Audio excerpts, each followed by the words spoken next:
Live from the Coachella Valley, time for another hour of the desert scene. Art exhibitions to modernism, music festivals to live theater, big screen, little screen, and very little screen. This is the Culture Corner with Bonnie Gigallon and Brayan Mendoza. Here's Bonnie and Brayan on iHub Radio. And good Saturday morning to you. Welcome to the 2-hour version of the Culture Corner. I'm Bonnie Gigallon here with Brayan Mendoza, my co-host, and we're having a blast. This is, I think, our fourth show, I think, since we started this combination. I think this is episode 4. Yeah. I want to believe. Yeah, and we've got some great guests today. Some movie makers, a singer, some folks from script to stage to screen. David Perry, who's a PR guy, has written a book, some great guests. But we always like to start with the news. So you wanted to talk about the Emmys a little bit? Oh, yes. So the Emmy nominations came out all the way back in the summer. So now they finally did the award ceremony. It was fine. I mean, for what it was going to be, it wasn't going to be this big spectacular event. And it's one of those things where we're going to have to deal with what we're going to get. Yeah, you know? Exactly. You got to do what you got to do. I think under the circumstances, I didn't watch the whole thing, but I watched a chunk of it. I thought they did a good job under the circumstances, you know. And the important thing is that they had fun and the deserving people won. That's my concerns always. The award ceremonies are never permanent. For me, I've always noticed that the award ceremonies for anything are always gone by the next day. By the next week, they're gone. It's more about who won and what sticks around, what's relevant. And for me, they did a pretty good job with the winners. I'm going to be honest and say this is a pretty satisfying, reflective group of winners, because for me, the winners should have long-term success in terms of the fact that, well, did this deserve it? Was it good enough to win? Was it reflective of our culture? Is it not reflective enough that it doesn't become dated? It's a lot of things you have to think about. I don't know. I guess I'm trying to make sense here where it's like there's a lot of things that I think about when it comes to the winners. Like, is it relevant enough? Is it timely? Is it timeless? But is it also a good show? You know, is it good enough to win? So here are the winners. So Schitt's Creek won Outstanding Comedy Series. That won like 8-9 things, didn't it? I think it won about a lot, yeah. It won a lot, actually. Let me look it up. Let me see this real quick. And it is by SCHITG''S, so don't get all weirded out on us here. It's actually like for me, it's difficult to say because I keep wanting to say the other word. I've never watched the show, I have to admit. I'm sorry, I'm out of it, I guess. So I'll have to rely on you on that. It won 7 Emmys, including so many, like outstanding lead actor, lead actress, supporting actor, because one of the supporting actors is really popular, Eugene Levy's son. Eugene Levy and I always stumble on his name, Dan Levy, because I always want to say Shane for some reason, but it's not. And these two are father son, and they both won Emmys that night. Yeah. Did it win the best show? Did it win? Yes, Outstanding Comedy Series. Yeah, okay. And I think it definitely deserved it. So for those of you who don't know, Schitt's Creek is a TV show about a rich family who loses all their money and all their fortune, and they have to move to a town that they purchased as a joke originally. The show itself lasted 3 seasons before Netflix acquired its distribution rights. It didn't go to Netflix, but thanks to Netflix, it now received a lot of popularity, the Netflix bump, and it actually proves that most people will catch on to your show by the 3rd season if it's worth catching up to. The show itself received a lot of praise and love from the LGBT community because of its depiction of a gay couple that was really positively done, to the point that the show, while it's not a show about gay people, it became a show with a substantial enough gay audience that when you go to Hollywood, like I went to LA twice a month, and everywhere I went, I saw posters for Schitt's Creek, and they were,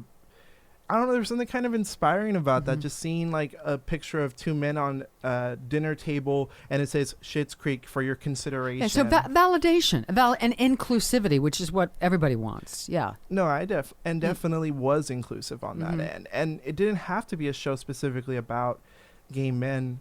And so for me, it kind of proves the theory of you can be inclusive and you don't have to necessarily focus on be just in your face about stuff. Yeah, it No. could be part of the story. Yeah, definitely. And I think that having wonderful supporting characters of marginalized groups is just as substantive as having them as the leads. Yeah.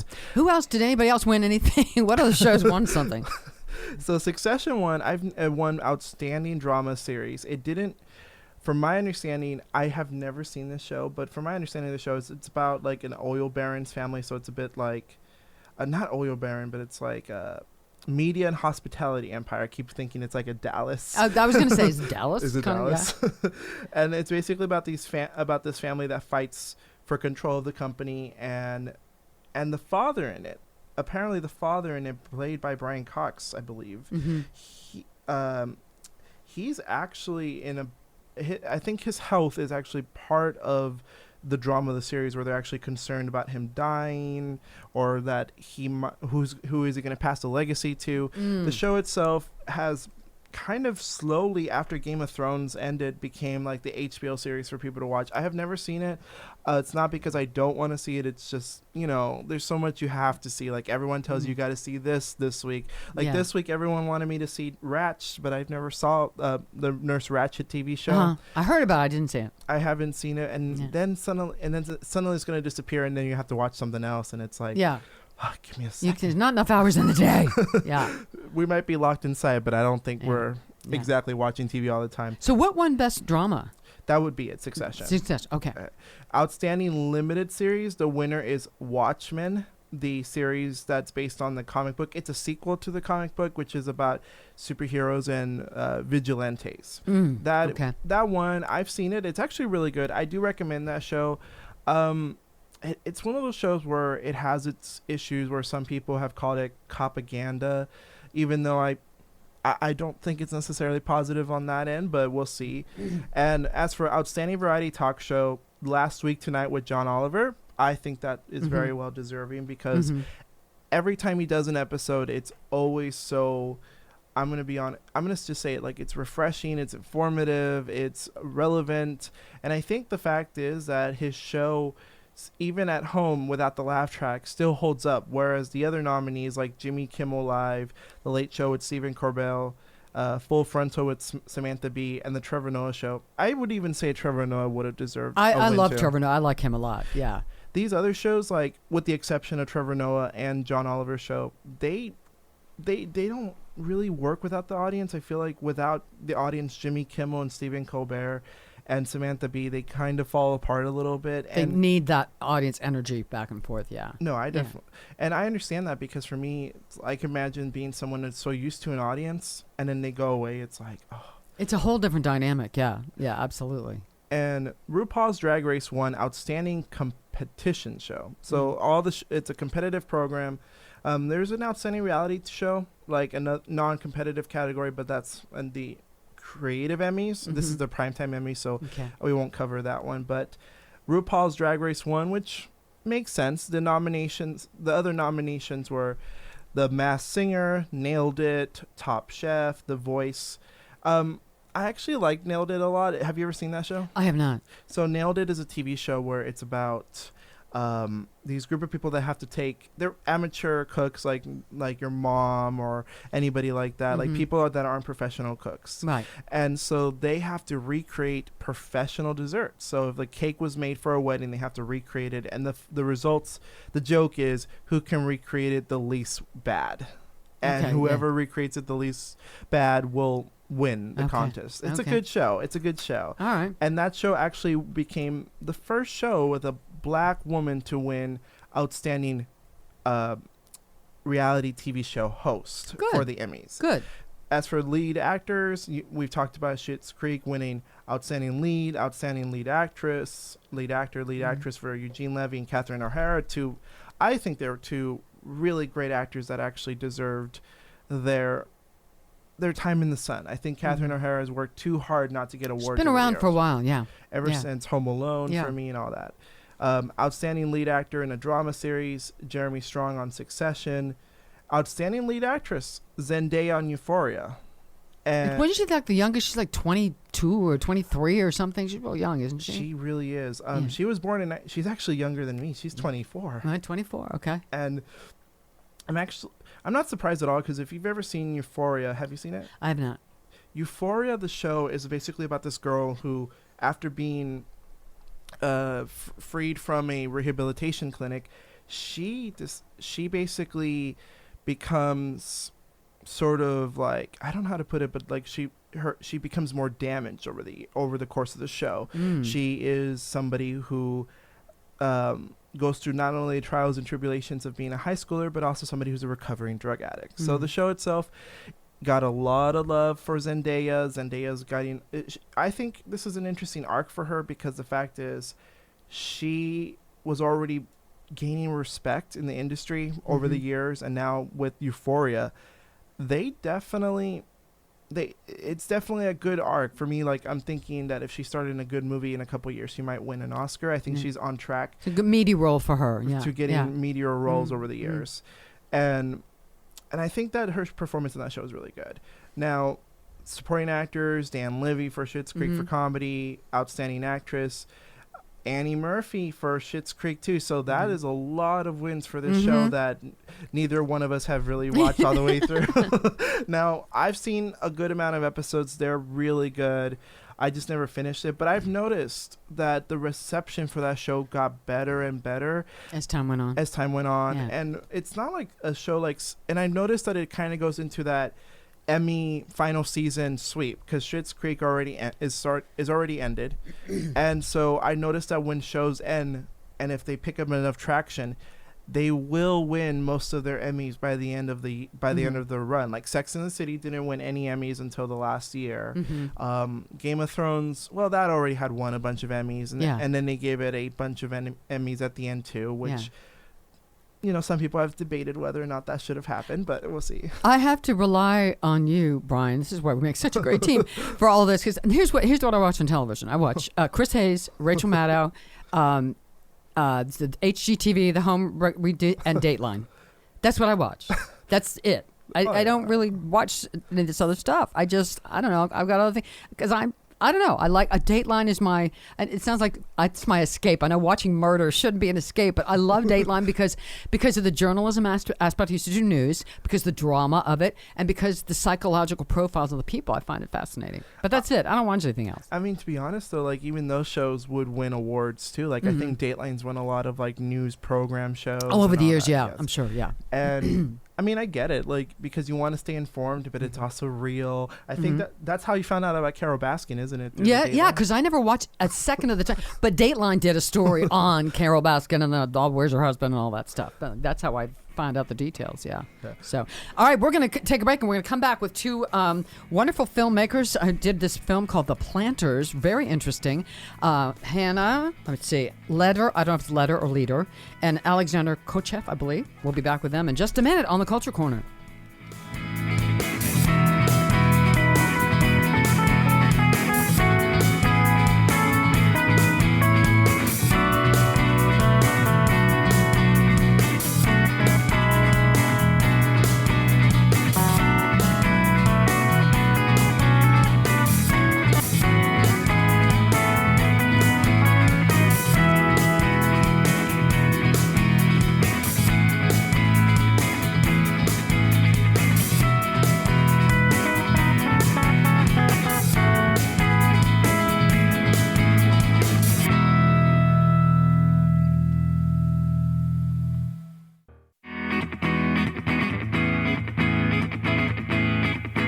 You're listening to Bonnie Gilgallen and Brayan Mendoza, talking arts and entertainment on iHub Radio's The Culture Corner.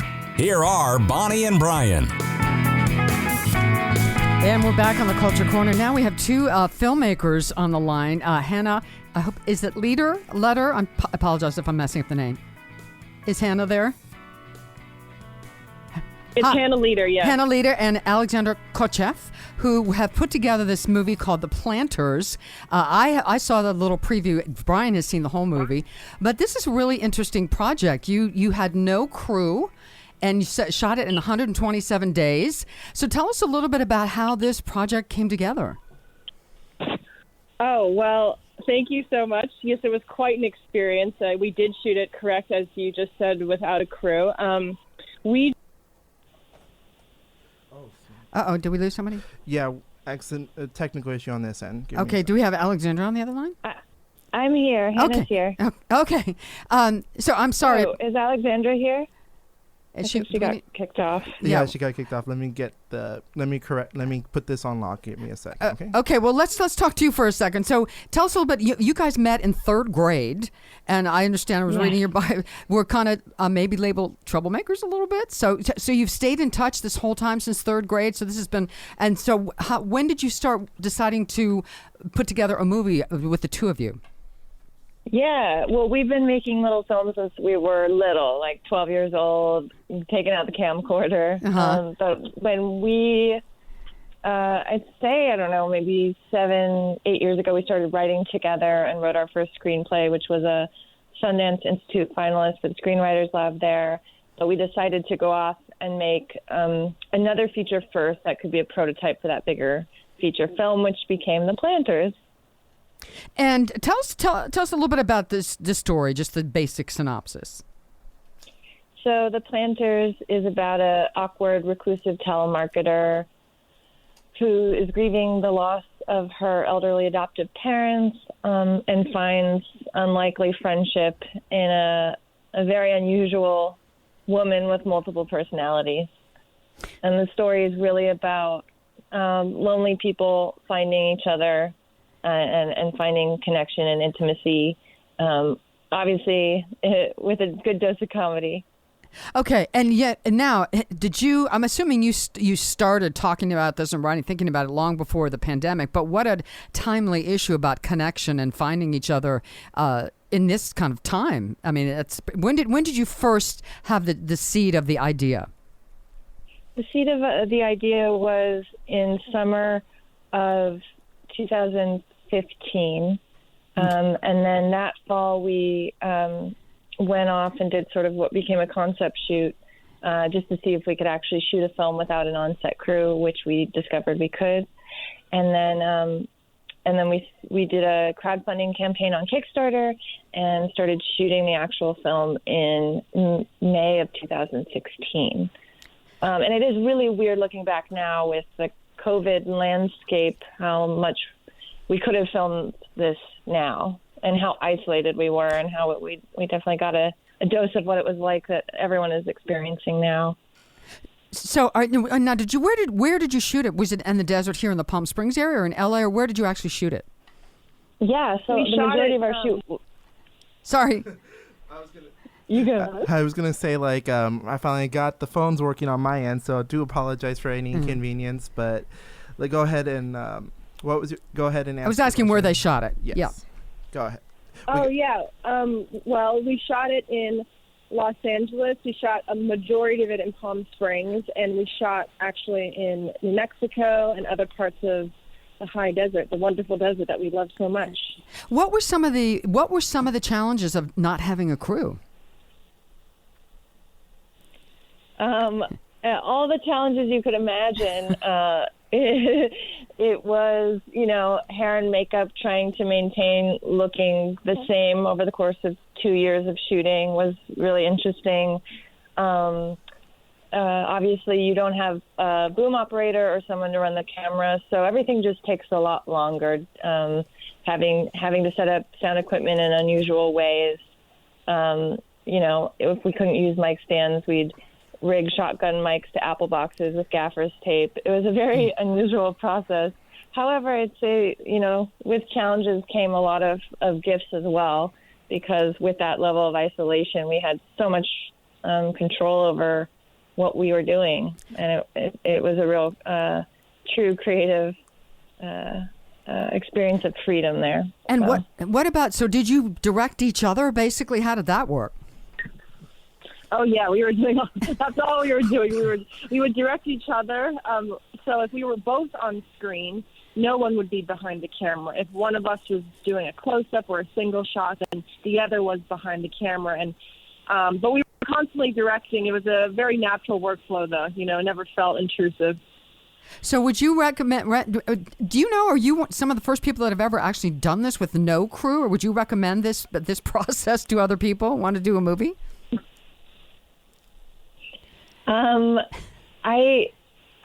I cannot think of another example of a full feature film that has been shot with no crew, where the only people that did crew were also starring in the film. But I could be mistaken, but I haven't seen an example of that in a feature-length film that is not documentary style. And would we recommend it? I mean, why not? Challenge. If you want to go make a film and you have all the tools at your it's you can learn a lot online now, looking up tutorials and learning about equipment. However, I'd say the length that it will take you to maybe shoot will be just the length as it would in going the normal traditional routes. Just okay, we're almost out of time. So is your movie out? Where can people see it? Is it out in theaters now, or where can people see it?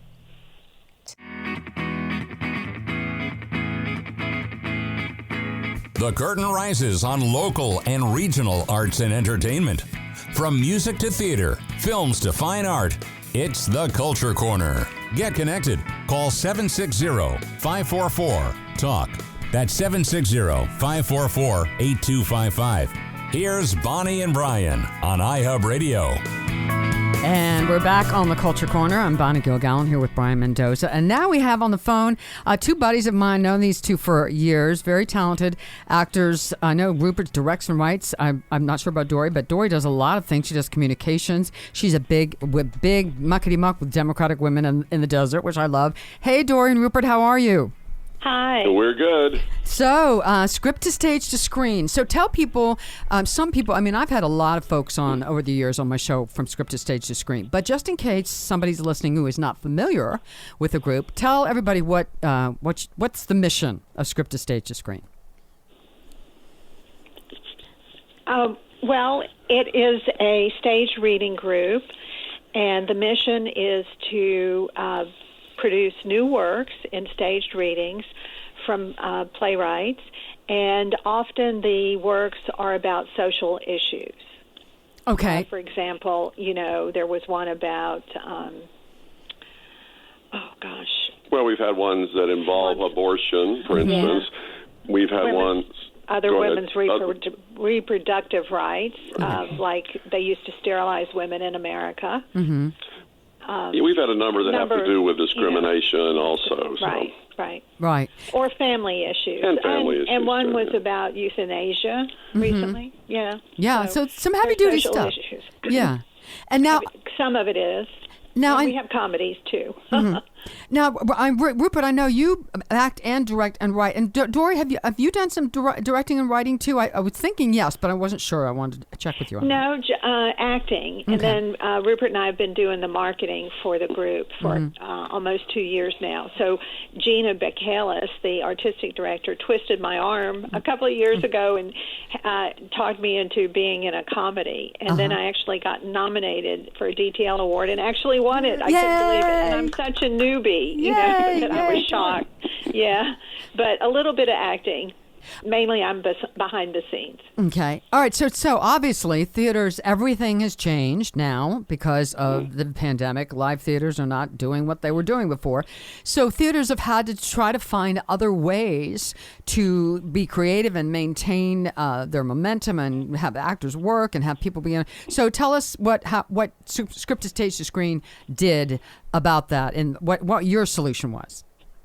Well, initially, most of the theaters were sending out letters saying, we're thinking of you, we hope you're thinking of us during this difficult time, et cetera. And so we thought we would do something a little beyond that we would try to make up something that they could interact with.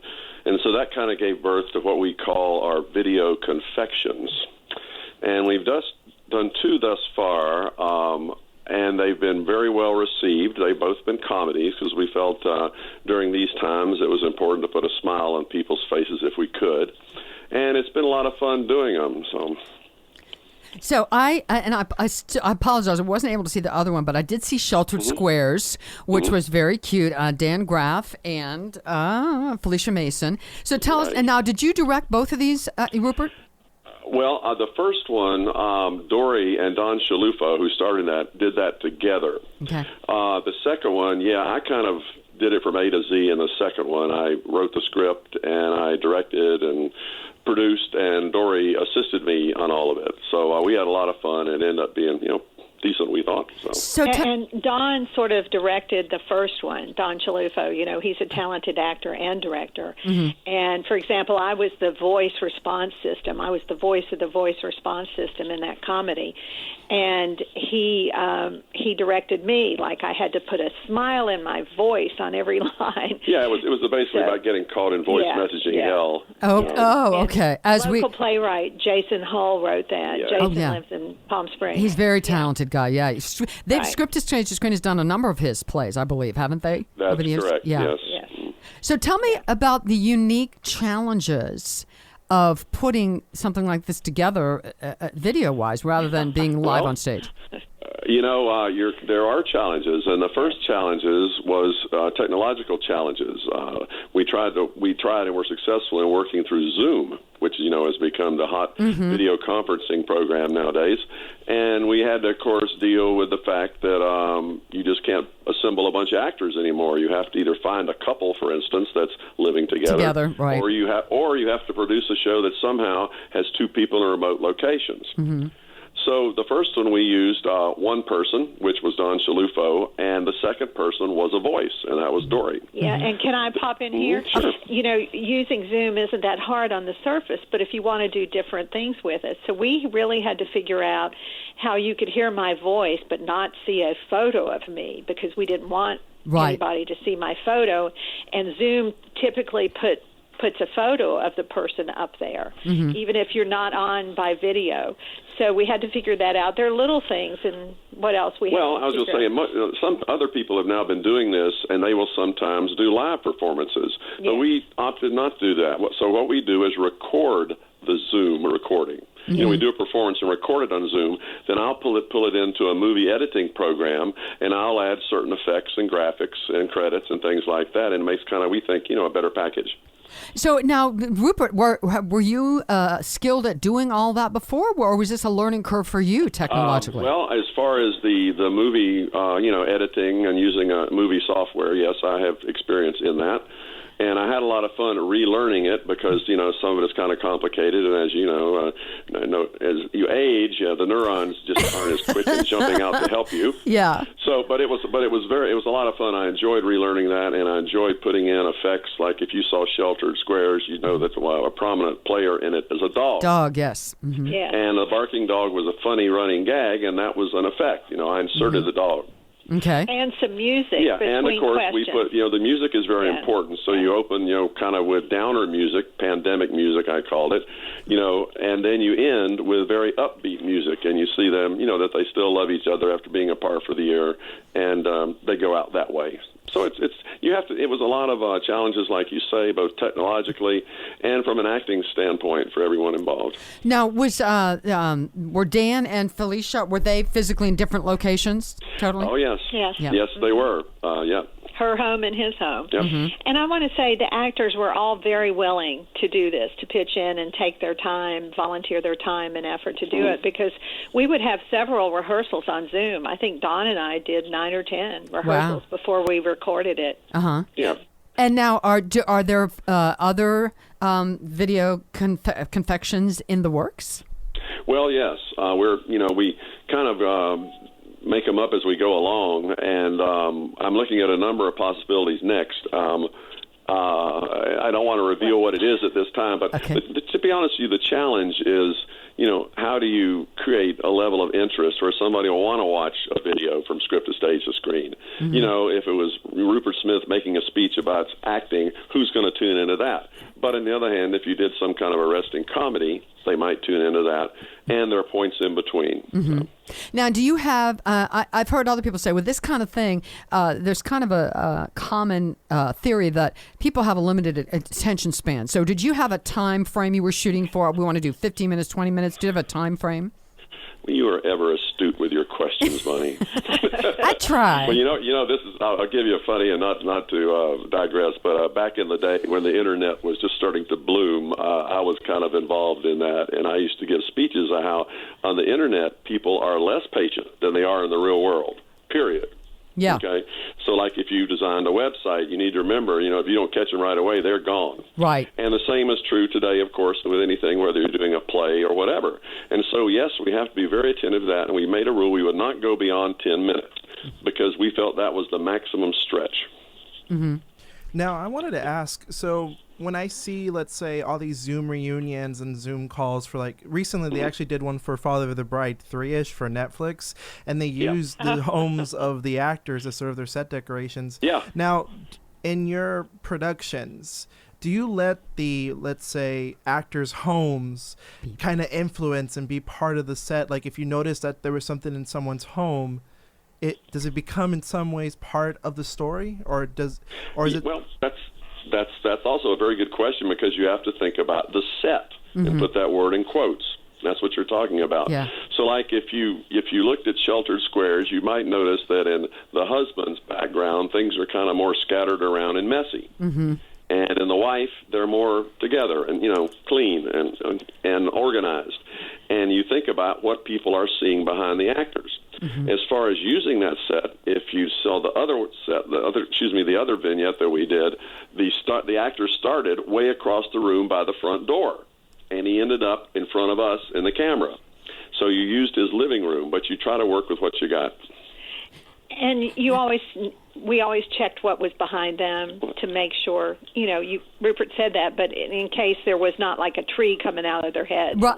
Right. Yes. Right. You've seen that in still shots, where somebody's got a tree coming out of the back of their head. A little distracting. Yeah. So, and we worked on costuming. Mm-hmm. Yeah, we used all the same elements, just, in a different circumstance. Yeah, and I noticed Dan looked a little beat up, a little, like he hadn't slept much, hadn't shaved, and yeah. That's right. He was, very much in character. Mm-hmm. He actually, we of course cast it with those things in mind. Yeah. So I have to ask you, you two, Dori, what's it like to have you worked together where Rupert has directed you in something, or no? No, but Don has directed me before. We've acted together numerous times. Would you be in script to stage to screen? Would you be up for that if that occasion should arise? Rupert directed me? Yeah. Sure. Yeah. Okay. Hey, we worked together for years, and we're still working together. Well, in a sense, she directs me in life, Bonnie. Well, as it should be, Rupert. I'm just saying, as it should be. But it's a team effort because when we were doing Sheltered Squares, I thought about Hollywood Squares and game shows like that, and I told Rupert that after we looked at the first recording, I said it needs something to make it deeper, something, and so that's when we decided to add a little bit of music between when the couple finish answering a question, and then the announcer goes on to the next question. You may not have noticed that. It's a very subtle, but Dori was right. It's a very subtle but important thing. When Dan Graff gives this answer and has this dorky expression on his face, there's these few little notes of music that happen. It needed something. It needed that, a little more quality. So So he took that that suggestion from me. So people can go to this website, www.script2stage2screen to see these, correct? .com. Yep. Yes. Mm-hmm. And it's always the numbers 2. Script, the number 2, stage, the number 2, screen.com. Yeah. Well, I think it's a great idea. It was a fabulous idea, and I'm going to get a chance to watch the other one. But Sheltered Squares was a lot of fun. So, Rupert, do you have a lot of ideas for new plays and kicking around your head all the time? Actually, I do. I don't always bring them into fruition, but I do. But it's funny. I'd never written a script before that one. I've done. Dori and I, by education and experience, are both professional writers. Yeah. But I'd never written a script. Yeah. But I had a lot of fun with it, and it actually came to me pretty quick. So. Yeah, he wrote it in less than 24 hours. Excellent. And then I reviewed it and gave him some ideas. Good. Yeah. And he's got some other good ideas we're still debating. Super. Well, you guys, congratulations to you and Gina and Script to Stage to Screen. You do some great stuff, and what a great idea to keep us all entertained. Congratulations, and we're looking forward to seeing more of them. Okay. Well, thank you, Bonnie. Thank you, Bonnie. All right, you take care. We'll have more on the Culture Corner in just a moment.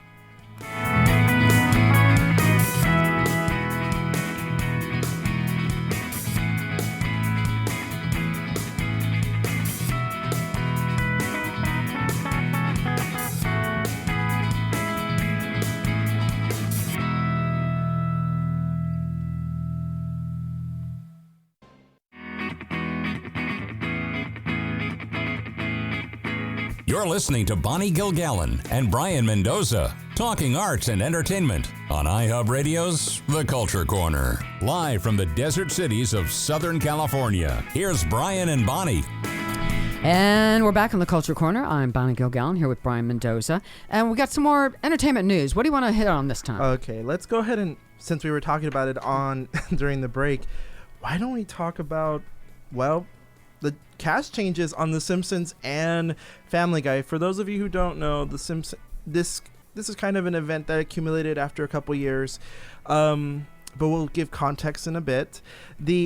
What's going on is that Alex Deseret, I think that's his name, he's replacing Hank Azaria as the voice of Carl Carlson on The Simpsons. And we're also going to have another actor, YouTube star Arif Zahir. I do apologize if I'm mispronouncing names. We're doing our best with names. Okay. Will be playing Cleveland Brown on Family Guy instead of Mike Henry. Now, this has actually occurred because pretty recently, not to get into heavy subjects because, we've been doing that But lately. it's important. Yeah, it's important. The thing would be that there's been sort of this discussion about whether or not people of color should be voicing people of color on air. Yes, duh. Hello. I mean, I cannot believe, Eric, my partner Eric, loves Family Guy and watches it all the time, and sometimes he'll twist my arm. I was just telling Brayan, I like Stewie and Brian the dog. They're funny. The rest I don't like. But anyway, I am shocked that the voice of Cleveland Brown was not an African American. I think that was horrible that they did that.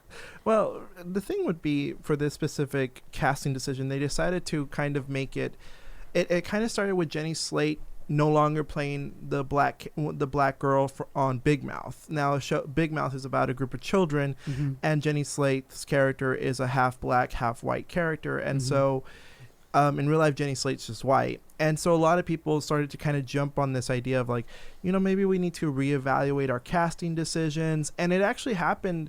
I think it kind of started off with a movie that came out a couple years ago called The Problem with Apu. This is a documentary that was 45 minutes. You can watch it. I do recommend it because I think it asks a lot of good questions. The documentary decides to talk about the character of Apu from The Simpsons, whether or not he counts as a stereotype, what does he mean, and these are actual Indian Americans talking about this character. What did most of them say about that question? They pointed out that the character being voiced by a white guy kind of was one of the biggest problems of it, because he kind of does put on an accent, but they admit the character is likable. But that over the years growing up as Indian, they were kind of expected to put on an accent and put on a voice. And anytime someone does an Indian accent, that they model themselves after Apu. That Apu himself could be a likable character, but that there's a lot of unfortunate situations that could arise from that character's existence. And so they've actually retired the character of Apu on The Simpsons, and they're working on getting a Indian actor to play the part, but I don't think they've found the right person for it. Now, personally for me, I think honestly, just for the fact that they're changing it up a bit on those shows, because those shows have lasted for 20-something years each. Just changing it up a bit doesn't hurt. Doesn't hurt, yeah. Doesn't hurt. But I just think personally, there's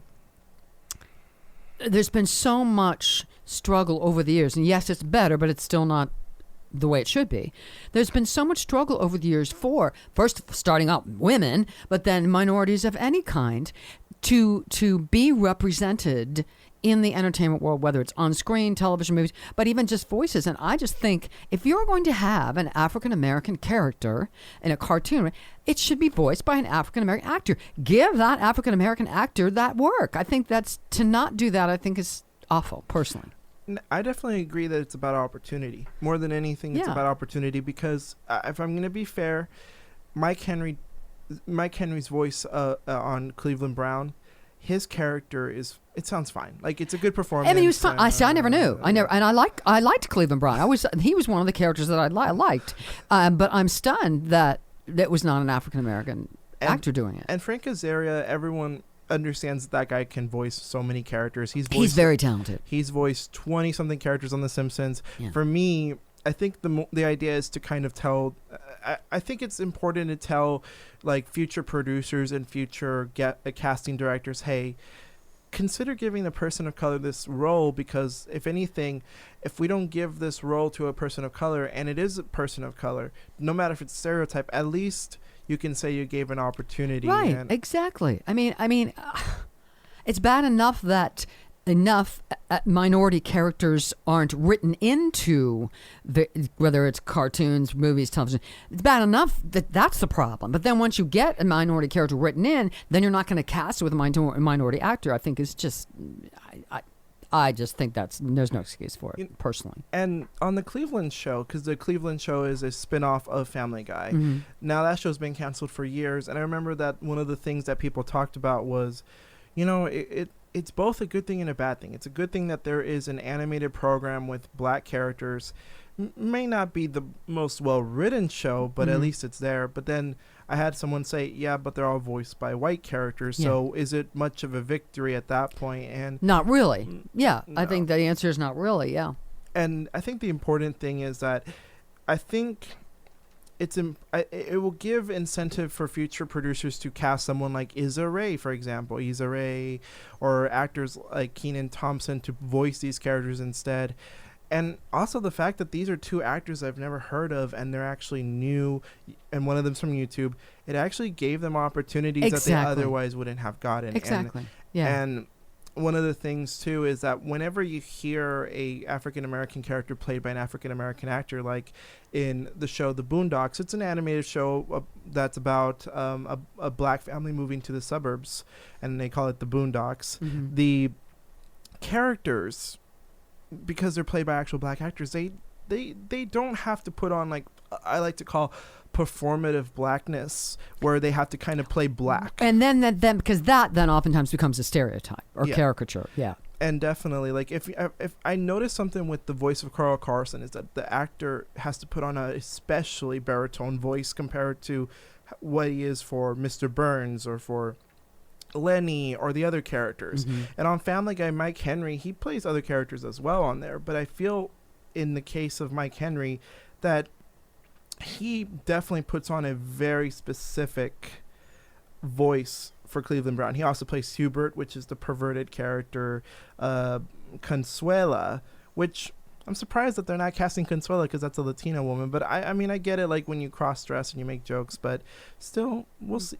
That's a conversation for another day. But I think it's good that they're taking these steps forward on these characters. Do we have time to get into anything else, Ellen, or whatever? We'll save Ellen for now. But like, Barack Obama's memoir is coming out later this year. I'm getting that book. I am definitely getting that book. Speaking of issues, but I think Barack Obama's memoir is called The Promised Land. Yeah. Now the book itself is going to be the part one of a multi-volume set. It is currently being sold on Amazon, and it's actually coming out November 17th, so it's going to be a good Christmas present for some people. And he's a heck of a writer. I read Michelle Obama's book, Becoming. Of course, I read Mary Trump. I read Michael Cohen. I'm on a roll here with these books. I'm really good. But Barack Obama's a wonderful writer. I'm really looking forward to that. And his first memoir was probably one of the reasons I would say people connected with him during the election in 2008. Yeah. All right, much more on the second hour of the Culture Corner. You're listening to Culture Corner on iHub Radio. We'll be back in a bit.